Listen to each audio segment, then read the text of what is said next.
தேவன், அவர் வானத்தையும் பூமியும் படைத்த தேவன், உனக்காக ஜீவனை கொடுத்த தேவாதி தேவன் அற்பமான உணவை கொடுக்காம போயிடுவாரா?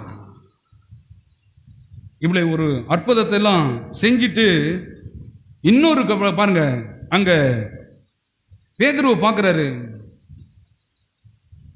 ஃபர்ஸ்ட் என்ன செய்யறாரு? செங்கடலை பிளக்கிறாரு. அடுத்தது வானத்திலிருந்து என்ன கொடுத்தாரு? மன்னா சாப்பாடை கொடுத்தாரு. மூணாவது கற்பாறையிலிருந்து தண்ணீரை கொடுத்தாரு. நாலாவது காடை கறியை கொடுக்கிறாரு.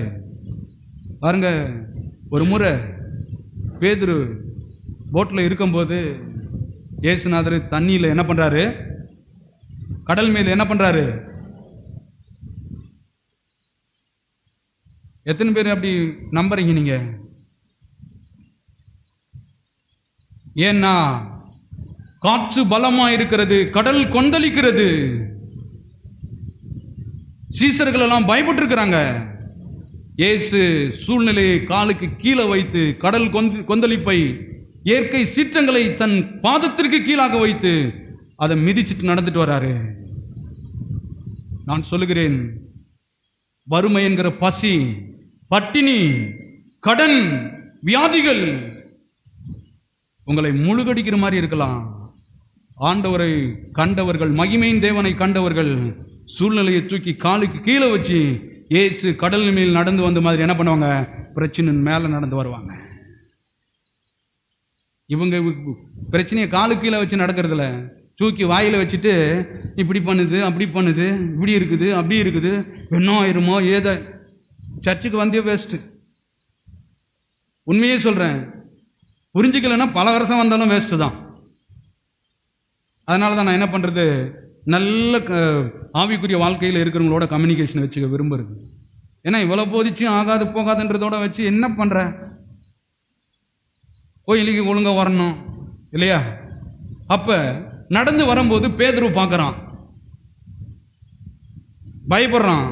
ஆண்டு சொல்றாரு, பேதுருவே பயப்படாத, நான் தான் அப்படின்னு சொல்லிட்டு சொல்றாரு, நீரே ஆனால் நானும் உங்க மாதிரி என்ன பண்ண முடியுமா? நடக்க முடியும். ஆண்டு சொல்றாரு, இல்லப்பா வேணப்பா, நான் ஆண்டவரு, நான் தான் நடக்க முடியும். நிறைய பாஸ்டர் மாதிரி அப்படிதான், நான் தாங்க இந்த பிசாசை ஓட்ட முடியும். வரம் பெற்ற ஊழியக்காரர்கள்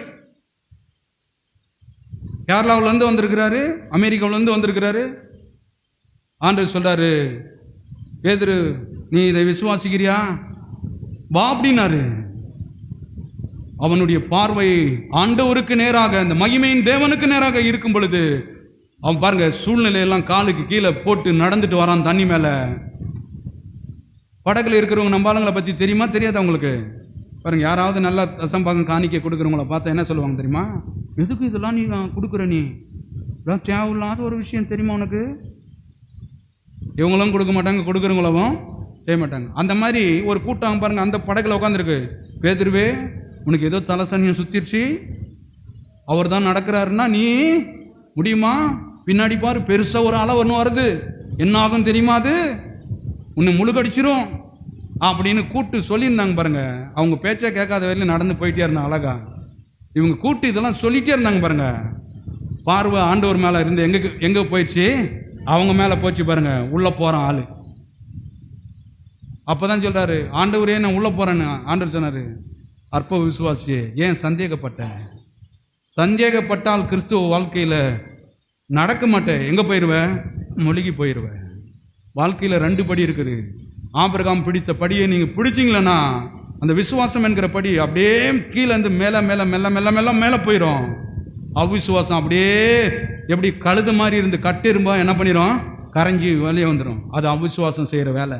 நிறைய பேர் அப்படிதான் அவிசுவாசத்தை கேட்டு கேட்டு கீழே போய் மாட்டின்னு ஏதாவது ஒரு பிரச்சனை முழிக்கிறது. கேட்டா கோயிலுக்கு தான் போறேன். ஆபிரகாமை போல விசுவாசம் உள்ளவர்களாய் இருப்பதற்கு என்ன வழி என்பதுதான் வேதம் திட்டவட்டமாய் போதிக்கிறது.